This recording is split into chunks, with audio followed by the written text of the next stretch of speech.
Issa dreamed of flying into an eclipse. The chill of darkness seeped through her scales as the moon covered the sun. The coolness of it soothed her aching need, but only briefly. Soon enough, the ache returned as a searing burn. She couldn't backtrack fast enough, though she tried to turn and flee.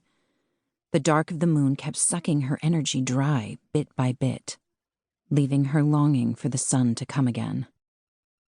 She relented, giving into it. Wind rushed past her folded wings as she plummeted. Gravity took its course. At least she was cool, giving up. The moon could have her as long as she could stop the struggle. "Issa!"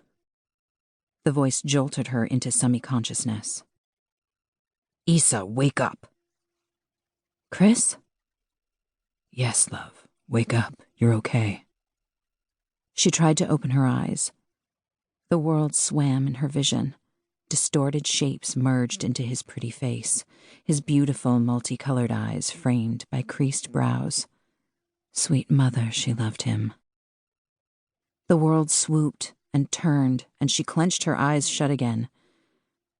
"I can't. It's too much for me to even move right now." "I'll give you anything. What do you want?" What did she want? Not to be a ridiculous mess over this pregnancy? Not to be forced to beg her mate to replenish her energy every few hours? She loved him for being so willing, but she felt like a needy infant crying for the breast most days. She knew she was close to the end. Only days from her imminent labor, in fact. The twins inside her had told her as much. They weren't particularly eloquent, but they were insistent and hungry. "They like your magic more. You know this." Kris gave her a sly smile. "Then let's give them that."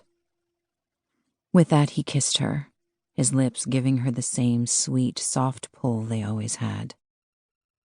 She'd always think of him as innocent and inexperienced, and she his first true exploration of love.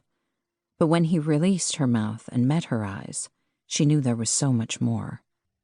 The feverish glow in his gaze set her alight. Then heat grew exponentially in her core when he bent his head to her breast. Every part of her was already intensely sensitive, more than she'd been in her life. It only took a flick of his tongue over her nipple and she writhed in ecstasy. The barest touch of his hand inside her thigh had her surging against him for more.